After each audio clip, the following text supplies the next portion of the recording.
Let's step back and see what happened in the Champions League this week, particularly in the group that Manchester United find themselves in. A 4-3 loss to Bayern Munich it was after one game played. They sit bottom of Group A with no points right now. Andre Onana with a big mistake in the game, taking full responsibility for it, saying it's one of the worst games he played. He said, "We started very well, and after my mistake, we lost control of the game. It's a difficult situation for me. I let the team down. It's because of me we didn't win this game. We have to move on. It's the life of a goalkeeper." I thought was brave of him, and I thought was needed. Maybe not brave. I can see a face to it. Maybe brave isn't the right word, but it was what was needed. One of our criticisms around Manchester United is a lack of leadership. Everybody kind of passing those responsibilities, and Andre Onana took his, and credit to him. That doesn't really get away from a lot of what he said in terms of taking responsibility for the error in this game, and in kind of framing it around what has been an overall poor start to his own Manchester United career. What do you think, Stevie, about players coming out and talking like this, about taking the responsibility for these moments? Are they going to do it after every game that they make a mistake? Well, when it's that obvious, then it's what you should do. I play for a lot of managers that would be cursing them for doing that. They would just go up to him and say, "Don't do it again. I don't want to hear it. Just don't do it." But at the same time, again, stating the obvious, but he did what he should have done. But as far as his performance is concerned, from when he's signed for Manchester United, there's no question he hasn't performed the goalkeeping duties the way he should. So obviously he said himself it's not been the best of starts for him. We've seen a few mistakes that he's made so far. Frank, what are your thoughts on it all? Do you think that they were making a mistake themselves to replace David De Gea? No, I don't think so. I rank Onana in a good way. When I saw him playing from Ajax and after Inter, I think he's been outstanding, and it's quite normal that if Manchester United tried to find a new goalkeeper, he asked Onana to come over. It's a disappointment, that's for sure, but I'm pretty sure it's going to change because the talent is there, and as I said, I really think that Onana is a great goalkeeper. I think he's speaking, in front of the media is a way of showing that he's a grown-up, that he's responsible, and that he does what he has to do. It's pretty rare in the world of football that we see a player taking his responsibility, feeling, guilty for what is the right thing to do. I appreciate that kind of comment from himself. And people have to realize, and Shaka is the best to explain that a goalkeeper cannot make a mistake. We're gonna forgive a striker who's gonna miss an obvious goal because he's gonna shoot and go to sleep or whatever it can be. We're gonna forgive him quite easily. We're not gonna forgive a goalkeeper for one mistake, and that's pretty unfair. And again, I like the fact that he took his responsibility. Now it's due to him to do better next time, but I like his comment. What does it come down to, Shaka, when a goalkeeper is not performing at the level we've seen that they can perform at? Is it being in the new team? Is it the players that are in front of him? What are the factors that contribute to this? I think all of those things, in all honesty. And I'm with Frank in that I think Andre Onana is an outstanding goalkeeper. But I think there are a couple of factors at play here. One, Manchester United simply have not been good.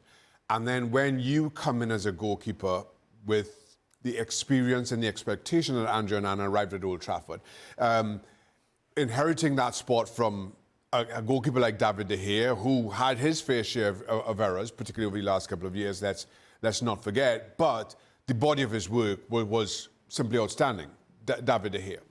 And you now trying to fill those shoes, leave that impression.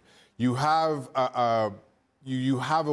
established a way of doing things at Inter Milan in terms of your leadership, in terms of taking responsibility in the defence, and you're trying to do that. And I think one of the issues that Andre Onana has run into is trying to be too much in in a poor defensive unit, in not trying to be the vocal leader, trying to be the one who kind of marshals everything that's happening. And while that's part and parcel of being a goalkeeper, it then takes away from some of the more basic things that Stevie was talking about in being a goalkeeper. I think in coming into a new club, in trying to understand this new back four, even a poor back four, just focus on doing the simple things and doing those well. Your presence, your leadership, you grow into that. That's not something you just wrestle away from anybody else. That comes with time. And I think maybe the kind of humbling that an error like this kind of forces on you maybe makes Andre Onana step back and recognise what's needed of him right now. I think there is one thing that you have to say, though. I don't think he's played with the same back four 2 games in a row. Yeah. There's been changes at centre-back and changes in both full-back positions. So if I'm going to give him anything, absolutely, he deserves it. Because I don't think there's many goalkeepers can handle a different back four every time they step on the field, particularly in the Premier League. I'm going to take a look at some of the ratings that were given actually from Build, and they've been particularly harsh with the player ratings here. The worst you can get is a 6. He got a 5 from the German publication. As you can see, there are a number of United players who also got a 5 as well. Is there a feeling to you, Frank, that they were lucky it was even 4-3, the results? Yes, and I mean, they had some time where I said to myself, well, they tried to do something good, they're coming back to their best, and suddenly they disappeared. They vanished like that, all the talent, all the chemistry between them, and I don't know why that, how come, suddenly they lose everything. I think they had the courage to carry on and to not let it go at 3-1. And so there may be a hope that they can start from there and keep on working on that to maybe go back to their best. But I wasn't surprised that they lost. I think everybody did a prediction about that. But they fought until the end. So it's not that horrible that it could have been. Do you know, I think just in general, there's one thing as footballers that you kind of expect. And the old saying of, you're never more vulnerable than when you've just scored. I don't know if you've heard that before, okay? Well, that doesn't apply to this Man United team, or to the opposition who are playing this Man United team. Because the one thing you expect from the opposition when they've lost a goal is everybody to get around everybody and say, right, we need to get after this. Fill your chest with air. Let's show them that we mean business here. That doesn't happen. Or that hasn't happened with this Man United team.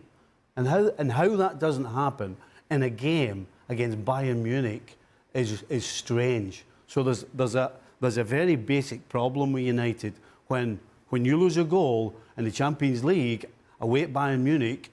You don't step forward and show what you've got. That would be a worry for Ten Hag. I was to say, I think that if before ball was kicked, somebody said to me, I bet you Manchester United lose by no more than 1 goal, I would have taken that bet all day, every day. I saw this as easily a 3 or 4 goal spread between Bayern Munich and Manchester United. And then to Frank's point, or more maybe to Andre Onana's point, up until the opening goal, I thought Manchester United fared far better than I thought. And I think what you saw in response is a fragile confidence about Manchester United. You concede one, even though you're playing well, you concede 1 goal, and all of a sudden, everything that you'd been doing up until that point just seems to go out the window. And you're searching, trying to figure out a way back into that game. And Bayern Munich take full advantage of that. And then Bayern played their part in allowing Manchester United back into the game. But then all of a sudden, Manchester United score, get themselves back in the game, and it becomes very open. And it suits a team. It suits a team like Manchester United when you're just kind of making it up as you go along. You just playing open, free, without much strategy, and Bayern are as defensively kind of vulnerable as they were, which I didn't see that coming either. So all that being said, so much about Manchester United is again concerning that. Here's a team, for all their history, for all the experience in that squad, you go one goal down and nobody seems to know how to react. And that for me was a little bit of a concern.